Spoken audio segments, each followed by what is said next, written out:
नमस्कार दोस्तों, यह कहानी हम अपने दूसरे चैनल पर अपलोड कर रहे हैं, इसलिए प्लीज़ आप लोग हमारे इस चैनल को भी सब्सक्राइब करें, लाइक करें और कमेंट में बताएं कहानी कैसी लग रही है। सेजल देव के गाल पर लिपस्टिक का निशान छोड़ देती है, इसलिए देव से धीरे से कहती है सॉरी। देव मुस्कुराकर उसकी आंखों में गहराई से देखते हुए कहता है आप चाहें तो। सेजल नजरें नीचे करके थोड़ी देर खड़ी रहती है। देव उसके चेहरे को बड़े प्यार से देख रहा था। वह सेजल का हाथ पकड़ते हुए कहता है चलिए नीचे। इतना कहकर आगे बढ़ता है कि सेजल उसका हाथ थाम लेती है। देव पीछे मुड़ता है और इशारों से सेजल को देखकर पूछता है। सेजल धीमे धीमे अपने कदमों के साथ बढ़ते हुए देव के पास आती है और नजरें नीचे करके उसकी शर्ट के बटन खोलकर देव के दिल के पास अपने होंठ रख देती है। देव की आंखें सेजल के पहले स्पर्श से ही बंद हो जाती है और थोड़ी देर के लिए दोनों एक दूसरे की खुशबू में खो जाते हैं। थोड़ी देर बाद देव हल्की मुस्कान लिए सेजल की ओर देखकर कहता है मैंने तो रात की बोल्ड होने का कहा था। आप तो सुबह सुबह ही। सेजल शर्मा कर देव के सीने से लग जाती है। देव मुस्कुराते हुए उसे अपनी बाहों में लेकर कहता है लव यू सो मच जान, लव यू। शाम को आता हूँ, अब चलिए। सेजल एक मिनट देव। इतना कहकर नजरें नीचे कर उसके शर्ट के बटन बंद करके अब चलिए। दोनों नीचे आकर सौर्य और वर्षा से मिलते हैं। वर्षा सेजल को गले लगाकर कहती है दी बहुत प्यारे लग रहे हो। कृष्णा की ओर देखते हुए कहती है आंटी हमने सही कहा था ना। कृष्णा मुस्कुराते हुए कहती है हाँ बेटा, तुमने बिल्कुल ठीक कहा था। सेजल पहले से ही बहुत खूबसूरत है, लेकिन कल से उसके गालों की लालिमा मेरे देव के प्यार को बयान कर रही है। सेजल की नज़रें कृष्णा जी की बातों से झुक जाती है और देव के चेहरे पर स्माइल आ जाती है। थोड़ी देर बाद सौर्य और वर्षा सेजल को लेकर महेश्वरी भवन के लिए निकल जाते हैं। देव भी जरूरी काम का बोलकर निकल जाता है। अंजलि अपना लैपटॉप लेकर मीटिंग रूम से निकलती है कि विजयकांत से टकरा जाती है। विजयकांत अंजलि को देखकर कहते हैं इतनी जल्दी कहाँ जा रही हो बेटा। अंजलि हल्की मुस्कान के साथ कहती है सर वो मीटिंग खत्म हो गई तो घर जा रहे हैं। विजयकांत मुस्कुरा कर कहते हैं अरे ऐसे कैसे, लंच टाइम होने वाला है, लंच करके जाना। अंजलि शांत लहजे में कहती है सर लंच फिर कभी करेंगे, यदि आपको हमसे कोई काम है तो हम जरूर रुकते हैं। विजयकांत मुस्कुराते हुए कहते हैं हाँ काम तो है, पर लगता है तुम्हें अपने भाई की शादी के बाकी रिचुअल अटेंड करने हैं तो कोई बात नहीं। अब आप मुझसे 1 महीने बाद मुलाकात होगी। अंजलि हैरान होकर विजयकांत को देखकर कहती है 1 महीना, आप कहीं बाहर जा रहे हैं। विजयकांत कहते हैं हाँ बेटा, मिस्टर कपूर का कॉल आया था, अर्जेंट जाना पड़ रहा है। बेला निकल, टिकट बुक करवा दी है। ओके निकलो। अंजलि मुस्कुरा कर कहती है आप हमें काम बताइए, आज हम आपके साथ लंच भी करेंगे, चलिए। विजयकांत अंजलि को साथ लेकर मुस्कुराते हुए अपने मीटिंग रूम की ओर बढ़ते हैं कि अंजलि के दिल में बेचैनी होने लगती है। विजयकांत मुस्कुरा कर कहता है आओ बेटा, आज तुम्हें अपने दिल के टुकड़े से मिलवाता हूँ। अंजलि परेशान होकर कहती है जी जी सर। विजयकांत अंजलि को लेकर मीटिंग के रूम में आते हैं। विजय अंजलि को अपने डैड के साथ देखकर हैरान हो जाती है। विजयकांत मुस्कुराकर अंजलि से कहते हैं आओ बेटा बैठो। इशारे से उसे बैठने के लिए कहकर रोशनी को देखकर कहते हैं बेटा इससे मिलो, यह मेरे विनोद की जान है। विजयकांत की बात सुनते ही अंजलि के पूरे शरीर में कंपन होने लगता है और उसके चेहरे पर पसीने की बूंदें चमकने लगती हैं। विनोद उसे ऐसे देखकर उसकी ओर पानी का ग्लास बढ़ाकर कहता है आप ठीक है ना miss Anjali, any problem. Anjali घबराते हुए कहती है no no problem sir, I am fine. Vijaykant हल्की मुस्कान से कहते हैं बेटा यह मेरी बेटी रोशनी, विनोद की बड़ी बहन, जो कल ही अपनी वकालत की पढ़ाई पूरी करके इंडिया आई है और अब हमारे साथ Sharma construction as a legal advisor के रूप में ज्वाइन करेगी। अंजलि हैरानी से कभी रोशनी की ओर और कभी विनोद की ओर देखती है। विनोद चुपचाप बैठकर अपने लैपटॉप पे काम कर रहा था। अंजलि खड़े होकर रोशनी से हाथ मिलाते हुए कहती है myself Anjali Mittal, nice to meet you ma'am. Roshni मुस्कुराती हुई हाथ मिलाकर कहती है मीट टू, वाकई आपको अच्छा लगा मुझसे मिलकर। अंजलि हैरान सी होकर रोशनी की ओर देखती है। रोशनी मुस्कुराते हुए कहती है just joking, please sit down. Vijaykant कहता है रोशनी बेटा तुम सभी स्टाफ से मिली। रोशनी नो डैड, मैं तो सीधे अपने स्वीट हार्ट से मिलने ऊपर ही आ गई। आप चलिए ना मेरे साथ, सबसे पहले मुझे अपना केबिन देखना है, उसके बाद मैं एम्प्लॉयज से और पूरे स्टाफ से मिलूंगी। विजयकांत का हाथ पकड़कर चलिए डैड। विजयकांत उठकर हंसते हुए कहते हैं, विनोद तुम जगन से कहकर लंच ऑर्डर करो, हम सब साथ ही लंच करेंगे, अभी आते हैं। इतना कहकर रोशनी को लेकर मीटिंग रूम से बाहर निकलते हैं कि रोशनी पीछे मुड़ते हुए विनोद से कहती है, हे ब्रो, आज का लंच अंजलि को पूछ कर ऑर्डर करना। इतना कहकर अपनी आई विंक करती है। विनोद के चेहरे पर स्माइल आ जाती है। अंजलि सर नीचे कर अपने मोबाइल में देख रही थी। विनोद अपनी चेयर पर बैठकर उसकी ओर एकटक देख रहा था। अंजलि ने आज स्लीवलेस पिंक कलर का चंदेली सिल्क डिजाइन का स्ट्रेट कुर्ता विद पेंट, होठों पर हमेशा की तरह लाइट पिंक लिपस्टिक, आंखों में गहरा काजल और बालों की ऊंची पोनीलेट बना रखी थी। अंजलि आज बहुत ही मासूम और प्यारी लग रही थी। अंजलि विनोद की नज़रें खुद पर महसूस कर रही थी। विनोद उसे इस तरह देखकर कहता है, मिस अंजलि, यदि आप मेरे साथ इस रूम में अकेले में अनकंफर्टेबल हो रही हो तो। अंजलि बीच में विनोद की ओर देखकर कहती है, नो नो, ऐसी कोई बात नहीं सर। विनोद शांत लहजे में कहता है, रिलैक्स करिए।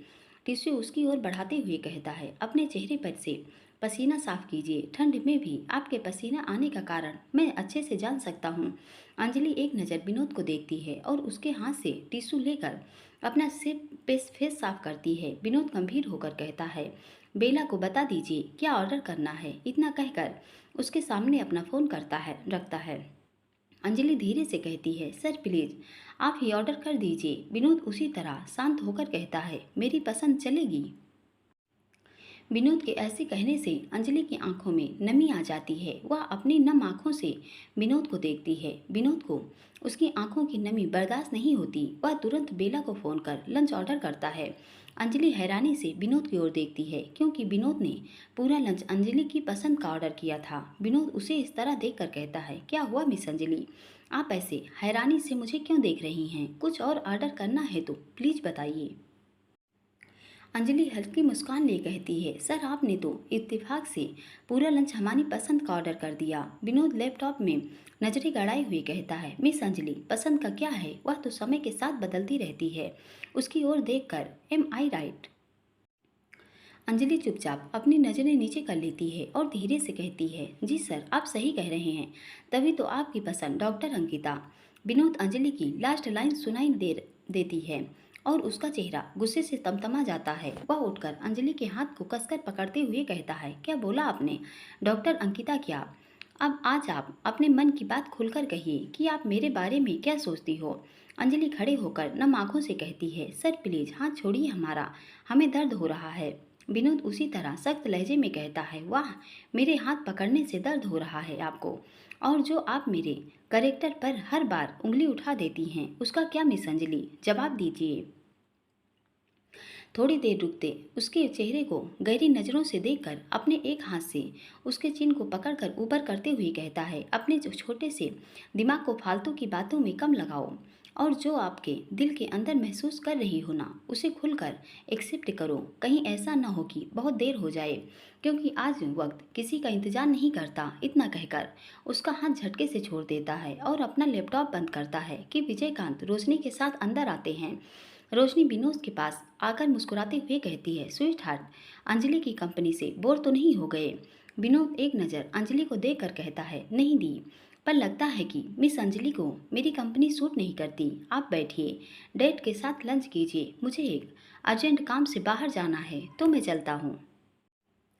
विजयकांत गंभीर होकर कहता है, बेटा ऐसा क्या जरूरी काम है, पहले लंच कर लो फिर चले जाना, आज कितने दिनों बाद हम साथ हैं। विनोद उदासी से कहता है, प्लीज डैड आप कंटिन्यू करें, वैसे भी अकेलापन इतनी आसानी से मेरा पीछा नहीं छोड़ेगा, अब तो आदत हो गई है मुझे। रोशनी को गले लगा कर कहता है, बाय दी, टेक केयर, रात को आपसे डिनर पर शायद मिलना होगा। इतना कहकर तुरंत वहाँ से निकल जाता है। थोड़ी देर में बेला लंच लगवाती है। विजयकांत रोशनी और अंजलि के साथ लंच करते हैं। रोशनी अंजलि को एकटक देखकर हल्की मुस्कान से कहती है, अंजलि जी, आपकी पसंद वाकई लाजवाब है, खाना बहुत टेस्टी है। विजयकांत को देखकर कहते हैं, dad I miss Indian food, specially mom के हाथ का। आज मैं जल्दी घर जाकर मॉम से अपनी पसंद का स्ट्रॉबेरी शेक बनवाऊंगी। विजयकांत मुस्कुराते हुए कहता है, why not my princess. Anjali को विनोद की बात याद आती है और उसकी आंखें एक बार फिर नम हो जाती है। वह चुपचाप नीचे मुँह करके खाना खाती है। विजयकांत अंजलि को देखकर कहते हैं, बेटा तुम खा क्यों नहीं रहे? खाना अच्छा नहीं लगा क्या? अंजलि मुस्कुरा कर कहती है, सर ऐसी कोई बात नहीं, सुबह नाश्ता हैवी हो गया था इसलिए ज़्यादा भूख नहीं है। लंच करने के बाद अंजलि मुस्कुरा कर कहती है, सर अब तो लंच भी हो गया, अब आप बताइए आपको हमसे क्या काम है? विजयकांत मुस्कुराते हुए कहता है, बेटा आपको रोशनी से मिलवाना था और साथ में लंच करना था बस। बाकी तो तुम अपने काम में बहुत टैलेंटेड हो। अभी मिस्टर मेहता के साथ तुम्हारे टैलेंट को बहुत करीब से देख लिया। बस खूब तरक्की करो और खुश रहो। अंजलि मुस्कुरा कर कहती है, थैंक यू सर, अब हम चलें? केयर। अंजलि रोशनी से हाथ मिलाते हुए कहती है, आपसे मिलकर अच्छा लगा रोशनी मैम। रोशनी की नज़र एकदम से अंजलि के हाथ पर पड़ती है जिस पर विनोद की अंगुलियों के निशान थे और अंजलि की पूरी स्किन लाल हो गई थी। रोशनी के देखते ही अंजलि तुरंत अपना हाथ खींच लेती है और मुस्कुरा कर कहती है, बाय मैम, चलते हैं हम। इतना कहकर अपना बैग लेकर निकल जाती है। राज अपने घर पहुंचता है। सरला बाहर ड्राइंग रूम में बैठकर चाय पी रही थी। राज को देखकर मुस्कुराते हुए कहती है, रात इतनी जल्दी आ गए बेटा, आजा चाय पी ले। राज मुस्कुराता हुआ सरला को गले लगाकर सोफे पर बैठते हुए कहता है, गुड मॉर्निंग मम्मा, भाई कहाँ हैं? सरला हल्की मुस्कान लिए कहती है, अभी चाय पीकर अपने रूम में गया है, रेडी हो रहा है ऑफिस के लिए। तेरे पापा और नीलमा नहीं आए? राज सरला की गोद में सर रखकर वहीं सोफे पर लेटते हुए कहता है, पापा दीनू अंकल के साथ जरूरी काम से जाएंगे, फिर वहीं से ऑफिस। भाई शाम को भाभी और कुशा को लेकर साथ हटाएंगे। मोहन राज की चाय लाकर देता है और कहता है, भैया आपकी चाय। राज उठकर कहता है, थैंक यू मोहन। सरला जी कहती हैं, बेटा हो गया सब काम, सेजल गई अपने मायके। राज कहता है, हाँ मम्मा सब हो गया, मैं जल्दी आ गया, सेजल चली गई होगी। सरला जी कहती हैं, क्या बात है राज, तू कुछ परेशान लग रहा है। राज कप टेबल पर रखकर सरला का हाथ अपने हाथों में लेकर कहता है, मम्मा अनु से मिलने जा रहा हूँ, उसका फोन आया था, वह कुछ परेशान है। सरला जी कहती हैं, बेटा पर तेरे पापा ने मना। राज सरला को बीच में रोकते हुए कहता है, मम्मा मैंने आपसे पहले भी कहा है कि मैं शादी तो अनु से ही करूँगा और यह मेरा आखिरी फैसला है। वह परेशान हो रही है इसलिए मुझे अर्जेंटली जाना है। इतना कहकर उठता है कि सरला उसका हाथ पकड़कर कहती है, प्लीज़ बेटा कुछ गलत काम मत करना, तेरे पापा की तबीयत ठीक नहीं रहती। राज सरला का हाथ कसकर पकड़ते हुए कहता है, मम्मा मैंने पापा की हर बात मानी है लेकिन शादी का फैसला सिर्फ मेरा होगा, उसमें मैं पापा की। सरला जी परेशान होकर कहती हैं, चल तू मूड ऑफ मत कर, हम सब मिलकर तेरे पापा से बात करेंगे, मुझे विश्वास है कि वह हमारी बात जरूर मानेंगे। तू जाकर मिल ले अपनी अनु से। राज मुस्कुराकर सरला को गले लगाता हुआ कहता है, लव यू मम्मा। इतना कहकर अपने रूम में आता है और फ़ोन लेकर अनीता को कॉल करता है और कहता है, हाँ अनु कितनी देर से पहुंच रही हो? अनीता शांत होकर कहती है, तुम बताओ राज, मैं तो रेडी हूँ। राज गंभीर लहजे में कहता है, अनु मुझे बताओ तो सही, तुम क्यों परेशान हो? मुझे बहुत बेचैनी हो रही है। अनीता शांत होकर कहती है, राज फ़ोन पर नहीं डिस्कस कर सकते, हम तुमसे जल्दी मिलो, फिर मिलकर बात करेंगे। राज शांत होकर कहता है, ओके अब पहुँचे, मैं आधे घंटे में वहीं पर मिलता हूँ। इतना कहकर फ़ोन रख देता है। अनीता के फेस पर स्माइल आ जाती है। वह मुड़कर देखती है, पीछे एक 50-55 साल की महिला आंखों पर चश्मा लगाए खड़ी थी। वह मुस्कुराते हुए अनीता से कहती है, तो क्या कहा तेरे राज ने? अनीता अपने चेहरे पर कुटिल मुस्कान लेकर कहती है, मिसेस भाटिया आपको क्या लगता है मैं राज को बुलाऊं और वह नहीं आए? ऐसा हो ही नहीं सकता, वह पूरी तरह से मेरे प्यार में डूब चुका है। मिसेज भाटिया कहती हैं, वी केयरफुल अनीता, उसे जरा सी भी भनक नहीं लगनी चाहिए, वह एक पुलिस ऑफिसर है। अनीता हंसते हुए कहती है, मिसेज भाटिया आप रिलैक्स रहो, पुलिस ऑफिसर अपनी प्रेमिका पर शक कभी नहीं करता। मिसेज भाटिया कहती हैं, चलो तुम निकलो, मेरी भी एक मीटिंग है, मिस्टर भाटिया के केस के सिलसिले में मिलने जाना है। यहाँ राज कैफे में बैठकर अनीता का वेट कर रहा था। बार बार उसकी नज़र दरवाजे पर जाकर ठहर जाती है। उसके चेहरे पर परेशानी साफ साफ झलक रही थी। इतने में ही उसे सामने से अनीता आते हुए दिखाई देती है। वह तुरंत अपनी चेयर से उठ जाता है और उसका हाथ पकड़कर कहता है, तुम ठीक तो हो ना अनु? अनीता अपने चेहरे पर उदासी लपेटे हुए कहती है, तुमसे मिल ली राज, अब बेटर फील कर रही हूँ। आओ बैठकर बात करते हैं। राज अनीता का हाथ पकड़ कर लाता है और उसे चेयर पर बिठाकर उसके हाथ के ऊपर अपना हाथ रख कर कहता है, अब आराम से बताओ अनु, क्या बात है। अनीता आंखों में आंसू भर कर कहती है, राजू, गांव से फोन आया था। राज बेचैन होकर कहता है, पूरी बात बताओ। अनीता उसी तरह उदासी से कहती है, वह चाचा की तबीयत ज़्यादा खराब है तो चाची ने मेरी कॉलेज की फीस देने से मना कर दिया और मम्मा को और मुझे अर्जेंटली बुलाया है। राज परेशान होकर कहता है, फीस की टेंशन नहीं है मुझे, लेकिन यह अचानक तुम्हारा जाना अनु। अनीता शांत लहजे में कहती है, राज, मैं मम्मी को अकेले वहाँ नहीं भेज सकती। तुम नहीं जानते, चाचा चाची का व्यवहार पापा के जाने के बाद बिल्कुल बदल गया है। ऐसे में मेरा जाना भी जरूरी है। मैं बस जाने से पहले तुमसे एक बार मिलना चाहती थी, इसलिए तुम्हें फ़ोन किया। राज बेचैन होकर कहता है, अनु, कब तक आओगी? मैं पापा से हमारी शादी की बात करने वाला हूँ। ऐसे में मुझे तुम्हारे साथ की ज़रूरत है और तुम। अनीता राज के हाथ को पकड़कर कहती है, राज, हम इतना टाइम रुके हैं तो प्लीज़ कुछ टाइम और रुक जाते हैं। राज गंभीर होकर कहता है, पर अनु, तुम कितना टाइम, मतलब वहाँ कितने दिन तक रहोगी? अनीता कहती है, राज, वो तो वहीं जाने पर पता चलेगा। तुम टेंशन मत लो, मैं वहाँ पहुँचते ही तुम्हें कॉल करूँगी। राज बेचैनी से कहता है, तुम कॉल नहीं करोगी? मैं तुम्हें रोज़ वीडियो कॉल करूँगा। अनीता घबरा कर कहती है, नहीं नहीं राज, तुम वीडियो कॉल नहीं कर सकते। राज हैरान होकर उसकी और देखता है और कहता है, क्या हुआ अनु, तुम इतना घबरा क्यों रही हो? अनीता जबरदस्ती मुस्कुराते हुए कहती है, नहीं राज, कोई टेंशन की बात नहीं है। वो तो कहीं चाचा ने तुम्हें वीडियो कॉल पर देख लिया तो हमारा जीना हराम हो जाएगा। तुम समझो राज, जब भी फ्री होंगे तुमसे बात करेंगे। चलो अब हम भी निकलते हैं, हमारी 3 बजे की ट्रेन है, हमें घर भी टाइम से पहुंचना है। राज उसका हाथ पकड़ कर कहता है, अनु, तुम्हारे पास पैसे? अनीता मासूमियत से कहती है, राजू, हम तुमसे बार बार पैसे? राज गुस्सा होते हुए कहता है, दिमाग खराब है तुम्हारा, या हर बार मेरा तुम्हारा क्या करती हो? इतना कहकर उसके अकाउंट में IMPS के जरिए 50,000 ट्रांसफ़र करता है और उसे देखकर अनु, यदि कम पड़े तो मुझे फ़ोन कर देना। अनीता उठकर उसके गले लगकर कहती है, थैंक यू राज, मैं तुम्हारा यह एहसान। राज अनीता को गले लगाकर नाराज़गी से कहता है, सट अप अनु, कोई भी प्रॉब्लम हो बस मुझे एक कॉल कर देना, मैं तुरंत वहाँ आ जाऊँगा।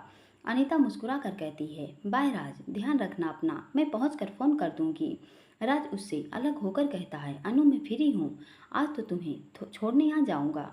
अनीता कहती है, नहीं नहीं, तुम परेशान मत हो, तुम देव की शादी में बहुत काम किए हो, तुम्हारे चेहरे पर थकान सी भी काफ़ी लग रही है, तो तुम जाकर आराम करो, मैं मैनेज कर लूँगी।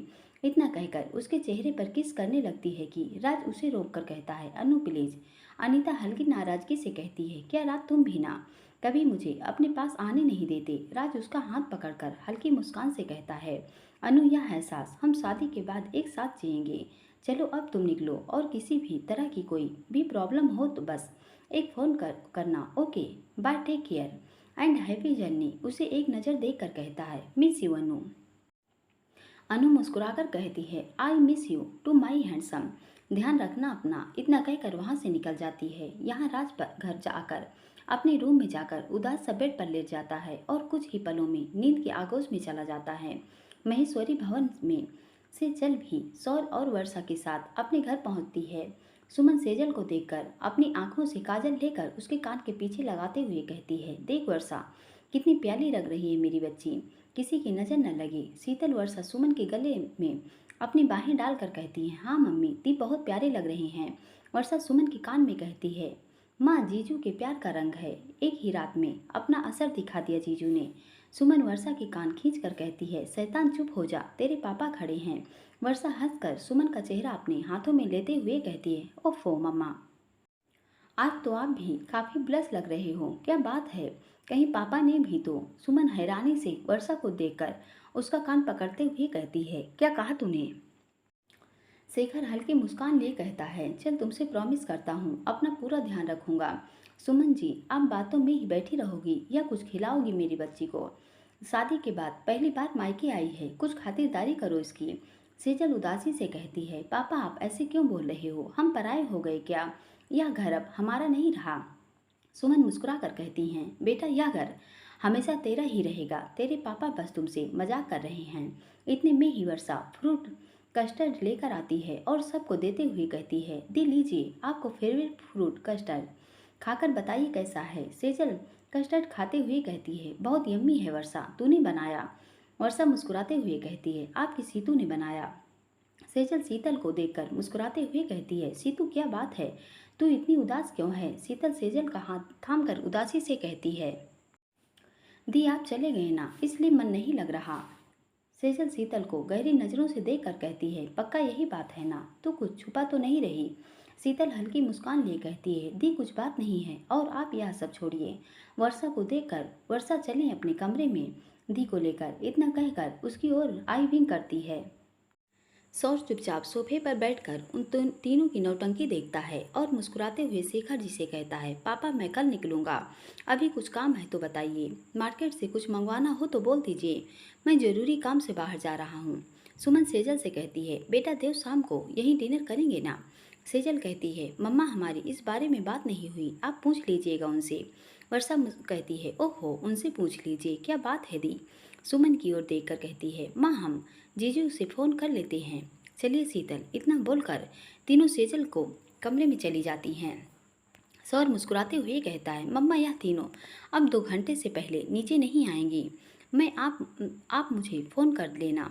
सुमन जी कहती हैं, ठीक है बेटा तुम जाओ, मैं तेरे पापा के साथ थोड़ा मोहल्ले में मिठाई के बॉक्स देकर आती हूँ, चले शेखर जी। शेखर जी कहते हैं, बिल्कुल इन बच्चों को बोल दो आकर लॉक कर लें।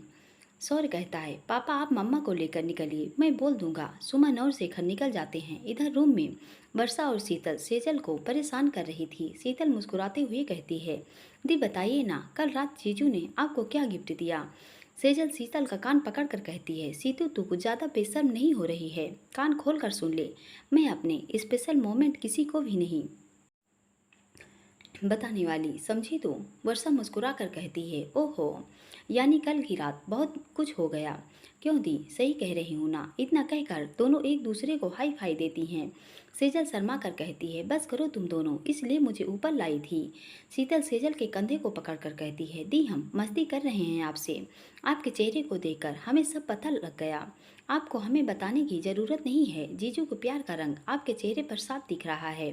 सेजल वर्षा और शीतल को गले लगा लेती है और भावुक होते हुए कहती है, वहाँ सब बहुत अच्छे हैं, लेकिन फिर भी हमें तुम सब की कमी अखरेगी, हम तुम सबको मिस करते हैं। अभी तो एक ही दिन निकला है, पता नहीं हम कैसे करेंगे तुम सब के बिना।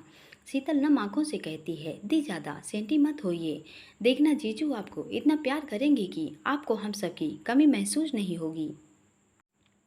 वर्षा कहती है, अरे यार शीतल, मैं तो यहाँ दी को अकेले में उनकी फर्स्ट नाइट की रोमांटिक बातें पूछने लाई थी और तुम दोनों बहनों का इमोशनल अत्याचार शुरू हो गया। दी बताइए ना, जीजू ने आपको क्या गिफ्ट दिया। शीतल मुस्कुरा कर कहती है, वर्षा मैंने तो दी को ऊपर से नीचे तक देख लिया, ऐसा कुछ स्पेशल दी ने नहीं पहना, इसका मतलब जीजू ने बहुत ही स्पेशल गिफ्ट दिया है, बताइए न दी। सेजल को रात में देव के द्वारा एक के बाद एक गिफ्ट की याद आती है और उसका चेहरा लाल हो जाता है। वह मुस्कुरा कर दोनों को देखती है और नजरें नीचे करके कहती है, देव ने हमें गोल्ड की सिंदूर की खूबसूरत सी डिबिया दी जिस पर हम दोनों के नाम का फर्स्ट लेटर लिखा हुआ है। शीतल और वर्षा दोनों चहकते हुए कहती हैं, वाह दी, इससे खूबसूरत गिफ्ट तो कोई हो ही नहीं सकता। वर्षा मानना पड़ेगा जीजू की चॉइस को, इट्स अमेजिंग दी। वर्षा अपनी कमर पर हाथ रखकर कहती है, दी आपके चेहरे को देखकर लग रहा है कि जीजू ने आपको एक नहीं बहुत सारे गिफ्ट दिए हैं और कुछ ऐसा जो सेजल शर्मा कर अपनी नज़रें नीचे कर लेती है। अब बस तुम दोनों जाओ यहाँ से, मम्मा की हेल्प करवाओ, जितने हम थोड़ी देर में आते हैं, हमें बहुत नींद आ रही है। शीतल वर्षा की ओर देखती है और दोनों जोर से हंसते हुए कहती हैं, इसका मतलब वर्षा जीजू ने दी को रात भर सोने नहीं दिया। वर्षा आंखें मटकाते हुए कहती है, हाँ शीतल, दी की आंखें नींदों से भरी हुई है। कोई बात नहीं दी, आप चेंज कर लीजिए और सो जाइए, क्योंकि अब तो आपको रोज़ अपनी रातों की नींद हराम करनी पड़ेगी। इतना कहकर रूम से भाग जाती है। सीढ़ियों से नीचे उतरते ही सौर से टकरा जाती है। सौर उसे अपनी बाहों में लेकर कहता है, आज कुछ ज़्यादा ही प्यार का खुमार नहीं चढ़ा रहा तुम पर। वर्षा अटकते हुए कहती है, क्या क्या मतलब। सौर उसके कान के पास जाकर धीरे से कहता है, बहुत मज़ा आ रहा है तुम्हें दी के स्पेशल मोमेंट जानने का, कहो तो आज रात में रिहर्सल करा दूँ। सौर की बातों से ही वर्षा बर्फ के जैसे जम जाती है। सौर उसके चेहरे को अपनी दोनों हथेलियों से भर कर कहता है, क्या हुआ, अब बोलो ना, चुप क्यों हो। वर्षा नीचे नजरें करके कहती है, अब कैसी बातें कर रहे हैं सौर, छोड़िए ना हमें, आ जाइए, आ जाइएगा। वर्षा उसके कानों पर अपने होंठ रखकर कहती है, आज रात टेरेस पर तुम्हारा इंतजार करूंगा। वर्षा अटकते हुए कहती है, सौर मौसम ठंड का है और आप टेरेस का बोल रहे हो, आपको पता है ना कि आपको ठंड जल्दी बैठती है। सौर उसकी ओर गहरी नजरों से देखकर कहता है, वाह तुम तो अभी से बीवी वाले सारी बातें कर रही हो। उसके चिन को ऊपर करके, तुम पास होगी तो अपने आप गर्मी मिल जाएगी। खाने के बाद टेरेस, कोई बहाना नहीं, अभी मैं थोड़ी देर के लिए बाहर जा रहा हूँ, तुम्हें कुछ चाहिए। वर्षा सौर की ओर देखती है और उससे नजरें मिलते ही तुरंत अपनी नजरें नीचे करके कहती है, नहीं सौर, मुझे कुछ नहीं चाहिए। सौर वर्षा के दोनों गालों को चूम कर कहता है, आता हूँ, bye, take care, gate lock कर लेना, इतना कहकर निकल जाता है। सौर के जाने के बाद वर्षा कुछ देर तक उसके ख्यालों में ही खड़ी रहती है कि शीतल आकर उसे साइड से पकड़ते हुए शरारत से कहती है, वर्षा भाई ने क्या किया तेरे साथ जो तू अकेले में मुस्कुरा रही है। शीतल की आवाज़ से वर्षा चौंक कर कहती है, क्या क्या क्या बोल रही है, पागल हो गई है क्या, चल जीजू को फ़ोन करते हैं। इतना कहकर देव को फ़ोन लगाती है। देव वर्षा का फ़ोन देकर उठाकर मुस्कुराते हुए कहता है, रॉन्ग नंबर तो नहीं लग गया वर्षा जी। वर्षा मुस्कुरा कर कहती है, नहीं जी, हमने तो देव मित्तल को फ़ोन लगाया है जो अभी नए नए हमारे जीजू बने हैं। देव शरारत से कहता है, लगता है शहर से सुबह सुबह ही डोज मिल गया है, अभी आपको बड़ी चहक रही है आप, बताइए कैसे याद किया, अभी अभी तो आप हमसे मिल कर गई हैं, हमारी इतनी याद आ रही है। वर्षा शर्मा कर कहती है, जीजू हम दी नहीं है जो आप इतनी रोमांटिक हो रहे हो। देव शरारत से कहता है, आपकी दी तो रात को जब मेरी बाहों में होगी तब उनसे रोमांस करूंगा, सोच रहा हूँ दिन में अपनी साली से ही काम चला लेता। आज्ञा दीजिए, आप तो बंदा हाजिर हो जाएगा आपके खिदमत में। वर्षा शर्माते हुए कहती है, अजी आप हमारे उनको नहीं जानते, बड़े खतरनाक हैं वो, वरना आप हमारे पास इस पर फ्लर्ट करने का नहीं सोचेंगे। देव मुस्कुरा कर कहता है, क्या बात है वर्षा जी, मैंने तो आपको एक रात सौर के साथ छोड़ा था, आपने तो उसे एक रात में ही पूरा पहचान लिया, इंटरेस्टिंग। वर्षा शर्माते हुए कहती है, क्या जीजू बस करिए ना, अब हम आपको जवाब नहीं दे पाएंगे। देव हल्की स्माइल से कहता है, जस्ट जोकिंग वर्षा, दिल से मत लगाना, बताओ कैसे फ़ोन किया, सब ठीक तो है ना। वर्षा मुस्कुराते हुए कहती है, जीजू सब ठीक है, माँ ने कहा है आप डिनर सब के साथ करके जाएंगे, आपको जो भी पसंद है बताइए, हम वही बनाएं आपके लिए। देव शांत स्वर में कहता है, वर्षा जो भी तुम प्यार से खिलाओगे मैं वही खा लूँगा, और एक बात, खाने से ज़्यादा टाइम वेस्ट मत करो, अपनी दी के साथ फुल एंजॉय करो। वर्षा मुस्कुरा कर कहती है, जीजू जी दी के साथ टाइम स्पेंड करें या आप बोल रहे हो। देव हैरान होकर कहता है, क्यों, ऐसा क्या हुआ। शीतल वर्षा के हाथ से फ़ोन स्पीकर पर डालकर कहती है, वो क्या है ना जीजू, आपने हमारी दी को पूरी रात सोने नहीं दिया शायद, इसलिए आते ही सो गई। देव हैरानी से कहता है, सेजल सो रही है, मम्मा पापा कहाँ हैं। शीतल मुस्कुराकर कहती है, जीजू मम्मी पापा बाहर गए हुए हैं और दी वैसे भी काफ़ी रातों से सोई नहीं है तो हम उन्हें सोने दिया, उन्हें काफ़ी थकान लग रही थी, जब तक दी सो रहे हैं हम डिनर की तैयारी कर लेते हैं, आप कब तक आएंगे जीजू। देव शांत स्वर में कहता है, मैं 6 बजे तक आ जाऊंगा शीतल, नीलिमा भाभी शाम को घर जाएंगे, उससे पहले सेजल को पहुंचना होगा तो हम जल्दी डिनर करके निकल जाएंगे। वर्षा शरारत से कहती है, हाँ ताकि आपका रात का कार्यक्रम जल्दी शुरू हो जाए। देव शांत होकर कहता है, सीतू अपने होने वाली भाभी को समझाइए कि हम वहाँ से जल्दी फ्री होंगे तभी तो उन्हें भी सौर का साथ मिल पाएगा, क्योंकि कल सौर भी चला जाएगा। तो वर्षा जी आप अपनी रात की प्लानिंग करें और हमें हमारी करने दीजिए। वर्षा मुस्कुरा कर कहती है, जीजू आप बहुत खराब हैं, हमेशा हमारी टांग खींचते हैं, आप अपनी दूसरी साली की तरफ भी जरा और गौर फरमाइए। देव शरारत से कहते हैं, वर्षा जी दिल तो आपने जीत लिया है तो हमारा ध्यान दूसरी तरफ जाता ही नहीं, क्यों शीतल। शीतल मुस्कुरा कर कहती है, वाह जीजू क्या बात कही आपने, वैसे हमारी होने वाली भाभी हैं ही इतनी प्यारी कि हर किसी को पल भर में अपना बना लेती हैं। इतना बोलते हुए वर्षा को गले लगा लेती है। देव मुस्कुरा कर कहता है, बिल्कुल शीतल, तभी तो सौर ने इन्हें पसंद किया, गॉड ब्लेस यू वर्षा, बस ऐसे ही हंसते खेलते इस घर को जोड़ कर रखना। चलो अब फ़ोन रखता हूँ, शाम को मिलते हैं, बाय, टेक केयर। इतना कहकर फ़ोन रख देता है। नीचे आकर कृष्णा से जो नीलमा और मीना के साथ हॉल में बैठकर बातें कर रही थी, कहता है, मम्मा मैं अपने रूम में जा रहा हूँ, प्लीज़ आप लंच के लिए मुझे नहीं उठाना। कृष्णा नीलिमा और मीना की तरफ देखती है और तीनों देव की बात सुनकर खिलखिलाकर हंस देते हैं। देव हैरान होकर तीनों को देखते हुए कहता है, बड़ी मम्मा, क्या मैंने जोक सुनाया जो आप सब ऐसे हंस रहे हो? मीना कहती है, नहीं मेरे बच्चे, तो तेरी माँ को जानना है कि तू आज दिन में कैसे सो रहा है। तुझे तो दिन में सोना पसंद नहीं है। कृष्णा जी कहती हैं, हाँ देव, भाभी बिल्कुल ठीक कह रही हैं। सोएगा तो तेरा सर दर्द शुरू हो जाएगा। चल आजा हमारे साथ बैठ, अभी तेरे पापा और अनिकेत अंकल आते होंगे, साथ में लंच करेंगे।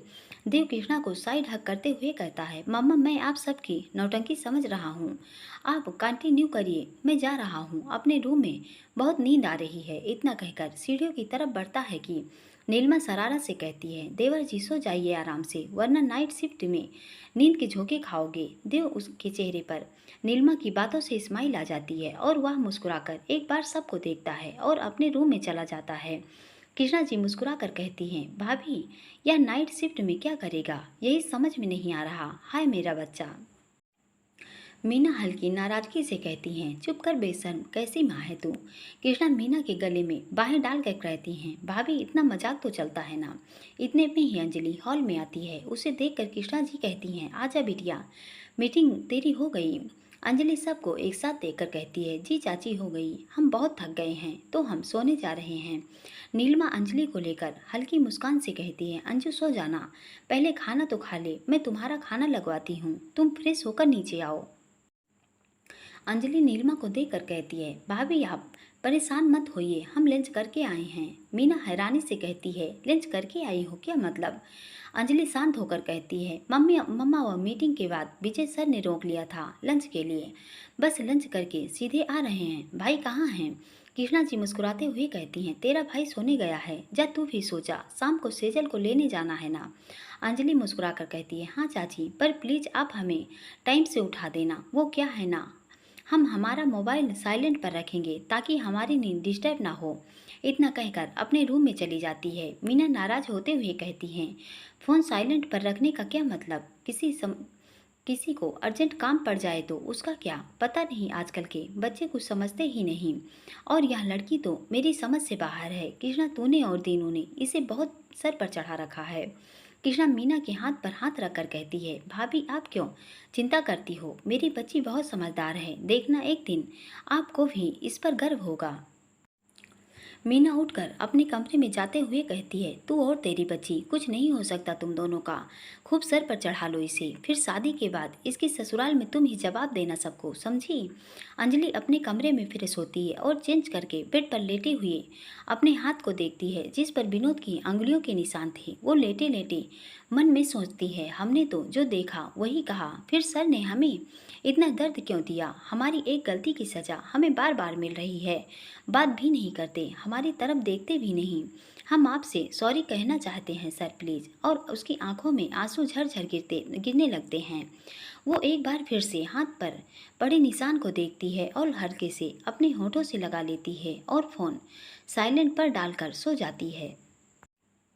महेश्वरी भवन में शाम को सब देव के स्वागत की तैयारी में लगे थे। सेजल नीचे आकर सुमन के गले लगकर कहती है, यह सब क्या है मम्मा? देव पहली बार थोड़ी ही आ रहे हैं। सुमन सेजल के गाल को छूकर कहती है, बेटा आज पहली बार शादी के बाद देव बेटा अपने ससुराल आ रहे हैं तो उन्हें भी कुछ स्पेशल फील होना चाहिए ना।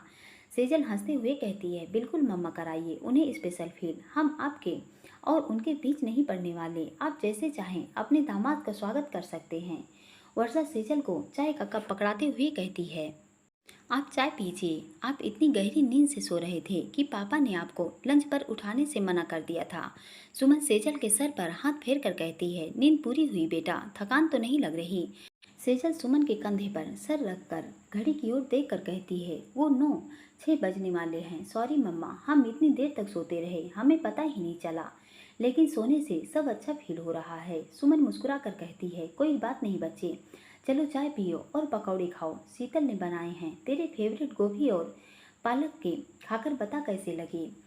सेजल पकौड़े उठाकर खाती है और जोर से कहती है, शीत बहुत यम्मी है, लव यू शीत।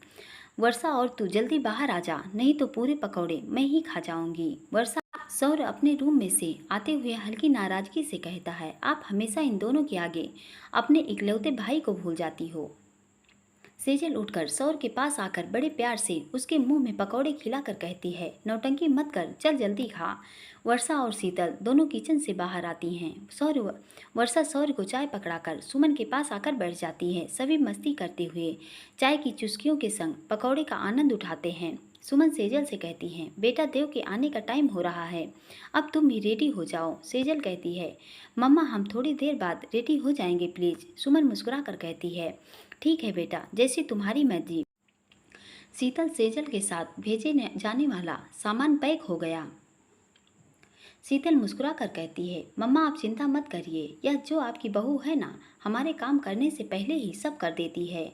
सौर वर्षा को एकटक देखता है। सुमन वर्षा के सर को चूम कर कहती हैं, शीतल मेरी बहू की ज़्यादा तारीफ मत कर, उसे नज़र लग जाएगी।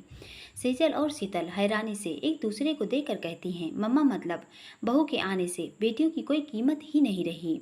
सुमन जी मुस्कुराते हुए कहती हैं, बेटा बेटियों की तो कोई कीमत नहीं होती, वह तो हर माँ बाप के लिए अनमोल होती हैं। और रही बात बहू की तो तुम दोनों तो अपने अपने घर चली जाओगी, मेरा ख्याल तो मेरी बहू ही रखेगी, तो इसका तो कोई मोल हो ही नहीं सकता। सौर सुमन की बात से मुस्कुरा कर वर्षा को देखते हुए कहता है, दी आपका और इस नौटंकी का नंबर तो गया। मेरी वर्षा ने मम्मा पापा की लाइफ में आप दोनों की कमी पूरी कर दी। क्यों वर्षा? शीतल कमर पर हाथ रखकर कहती है, मम्मा सुन रही हैं आप? मेरी वर्षा, लड़का गया हाथ से। सौर शीतल की चोटी पकड़कर कहता है, रुक शैतान, इतनी देर से खुद मस्ती कर रही थी, तब कुछ नहीं, मैंने कहा तो लड़का गया हाथ से। शेखर को देखकर कहते हैं, पापा दी की शादी हो गई, अब आप इस नौटंकी को भी भेजने की तैयारी करो ताकि मैं अपनी बीवी के साथ आराम से रह सकूं। सेजल सौर का कान खींचकर कहती है, तूने क्या भांग वांग पी ली है जो आज मेरी बीवी की रट लगा रखी है? तो मेरे प्यारे भोले भैया अभी ज़्यादा मत उछलिए, अभी आपकी सिर्फ सगाई हुई है, थोड़ा सब्र रखें बालक। सेजल की नौटंकी देखकर सभी हंस पड़ते हैं और वर्षा शर्मा कर किचन में भाग जाती है। शेखर मुस्कुराते हुए कहते हैं, तुम लोगों की हंसी मजाक में बेचारी वर्षा कितना ऑकवर्ड फील कर रही होगी। सुमन की ओर देखकर सौर से कहते हैं, सौर वर्षा को जाकर बोल मुझे बोतल में थोड़ा गुनगुना पानी भर दे। सौर सुमन की ओर देखता है। सुमन उसे आंख से इशारे से जाने को कहती है। सौर चुपचाप उठकर किचन में चला जाता है। सौर के जाते ही सब एक दूसरे को देखते हैं और मुस्कुरा पड़ते हैं। वर्षा किचन में स्लैब से सटकर आंखें बंद किए खड़ी थी। वर्षा को ऐसे देखकर सौर के चेहरे पर स्माइल आ जाती है। वह धीरे से वर्षा को खींचकर अपनी बाहों में भरते हुए कहता है, अंदर क्यों आ गई? मैंने कुछ गलत कहा? वर्षा अपनी आंखें खोलकर, नहीं सौर, वो आपने सबके सामने। सौर उसके कंधे पर अपना सर रखकर कहता है, बीवी को बेबी नहीं कहूँगा तो क्या कहूँगा, तुम बता दो। वर्षा सौर के छूने से कसमसाते हुए कहती है, सौर अभी हमारी सिर्फ सगाई हुई है। सौर उस पर अपनी पकड़ मजबूत कर बनाते हुए कहता है, वर्षा तुम जानती हो ना, मैंने जिस दिन तुम्हें पहली बार शीतल के साथ अपने घर में देखा था, तब से मेरे दिल ने तुम्हें अपनी बीवी का दर्जा दे दिया था। मेरा ध्यान, मेरा प्यार इन रस्मों और बंधन का मोहताज नहीं है, यह तुम अच्छे से जानती हो। तो बीवी शर्माना बंद हो गया हो तो, और आपके सवाल का जवाब मिल गया हो तो पापा के लिए थोड़ा गर्म पानी कर दो, वरना जितनी देर में किचन में तुम्हारे साथ रहूँगा तुम। वर्षा उसको हल्के से धकियाते हुए कहती है, सौर बहुत बेशर्म हो रहे हैं आप। बाहर तो हमें शर्मिंदगी हुई, अब आप अंदर भी हमें बातों में उलझा रहे हैं। इतना कहकर शेखर की बोतल में पानी भर कर लीजिए और जाकर पापा को दे दीजिए, हमें बहुत काम है। सौर उसको पीछे से पकड़ कर कहता है, काम पूरा हो या न हो, दी के जाते ही मैं टेरेस पर तुम्हारा इंतजार करूँगा। आज की तुम्हारी पूरी रात मेरी है। उसकी नोक को अपनी उंगलियों से टच करके Mrs Maheshwari, it's my order, उसकी तरफ आई विंक करता है और बोतल लेकर बाहर आ जाता है। देव और अंजलि तैयार होकर नीचे आते हैं। कृष्णा और दीवान जी मनोहर सिंह, नीलमन, मीना अनिकेत के साथ हॉल में बैठे हैं। दीवान जी देव को देखकर कहते हैं, बरखुरदार नींद पूरी हो गई। देव मनोहर के साथ बैठकर कहता है, जी पापा। कृष्णा को देखकर कहते हैं, मम्मा मैं निकलूं सेजल को लेने? कृष्णा जी मुस्कुराते हुए कहती हैं, देव बेटा वो सुमन जी का फ़ोन आया था, उन्होंने कहा है कि पंडित जी ने सेजल की विदाई तुम्हारे हनीमून जाने वाले दिन की निकाली है, तो तुम उसे उस दिन ही ला सकते हो। दीवान जी कहते हैं, हाँ बेटा, अब सेजल 2 दिन अपने मायके में ही रहेगी। देव हैरानी से कहता है, लेकिन मम्मा, दोपहर तक तो ऐसी कोई बात नहीं थी, और वैसे भी मुझे कल ही उन्हें लेकर शॉपिंग पर जाना है, तो मैं बस जा रहा हूँ। नीलिमा कहती है, ऐसे कैसे जाओगे देवर जी? पंडित जी ने जो मुहूर्त निकाला है उसे मानना ही पड़ेगा। देव उदासी से मीना को देखकर कहता है, बड़ी मम्मा, आप बताइए, सही में आज सेजल नहीं आएगी? मीना को देव की बात सुनकर हंसी आ जाती है। वह देव के गाल को छूकर कहती है, बेटा, यह पूरी की पूरी फैमिली एक नंबर की ड्रामेबाज है। यह सब मिलकर तेरी क्लास लगा रहे हैं। रमेश ने सेजल के घर देने वाला सामान पहले ही गाड़ी में रखा दिया है। तुम जल्दी जाओ और हमारी बहू को लेकर आओ। एक दिन में ही हम सबको उसकी आदत हो गई है। कृष्णा जी मुस्कुराकर कहती हैं, क्या भाभी, आप थोड़ी देर चुप रहते ना? देखो तो सही, इसका चेहरा सेजल के नहीं आने की बात सुनकर कैसे मुरझा गया था। देव मुस्कुराकर कृष्णा को हक करते हुए कहता है, मम्मा, आजकल बहुत ज़्यादा ही मेरी क्लास लगा रहे हो। कृष्णा उसके सर को चूमकर कहती है, बेटा, क्लास नहीं है यह तेरी, हम सबका प्यार है। अब जल्दी जाओ और मेरी बेटी को लेकर आओ। देव दीवान जी को देखकर कहता है, पापा, निशु अभी तक नहीं आया। दीवान जी कहते हैं, बेटा, वो विनोद कल फ्रांस जा रहा है, तो उसके साथ अपने प्रोजेक्ट पर ज़रूरी काम कर रहा है। उसका फ़ोन आया था, उसे लेट हो जाएगा। अंजलि बेटा, निशांत और बेला ने तुम्हें कितने कॉल किए, तुमने फ़ोन क्यों नहीं उठाया? अंजलि दीवान जी की बात सुनकर हैरान हो जाती है। वह अपना फ़ोन चेक करती है, उसमें बेला और निशांत के मिस्ड कॉल थे। मीना नाराज़गी से कृष्णा को देखकर कहती है, देख लिया तुम्हारी लाडली की लापरवाही। न तीनों यह मीटिंग से आकर फ़ोन साइलेंट करके सो गई थी। बहुत सर चढ़ा रखा है तुम दोनों ने इसे। क्या बिजनेस करेगी यह? मेरी तो समझ से बाहर है। देव मीना को इशारे से चुप रहने का बोलता है और अंजलि के पास जाकर कहता है, अंजू, क्या बात हुआ? बच्चा सब ठीक है ना? अंजलि की आंखों में नमी थी। वह देव को देखकर कहती है, भाई, कुछ ज़्यादा थकान थी, इसलिए हम फ़ोन साइलेंट करके सो गए। हम अभी बेला से और निशु से बात करते हैं। दीवान जी को देखकर कहती है, चाचू, यदि निशांत हमें वहाँ बुलाता है तो क्या हम वहाँ जाएं? दीवान जी मुस्कुरा कर कहते हैं, बिल्कुल बच्चा, तुम और निशु दोनों इस प्रोजेक्ट पर काम कर रहे हो तो तुम्हारा वहाँ जाना जरूरी है। हो सकता है विनोद को इसी सिलसिले में तुमसे कुछ बात करनी हो, क्योंकि निशु कह रहा था उसे शायद लौटने में टाइम लगेगा। ऐसा करो, तुम डायरेक्ट विनोद को ही फ़ोन कर लो। अंजलि सकपकाते हुए कहती है, जी जी चाचू।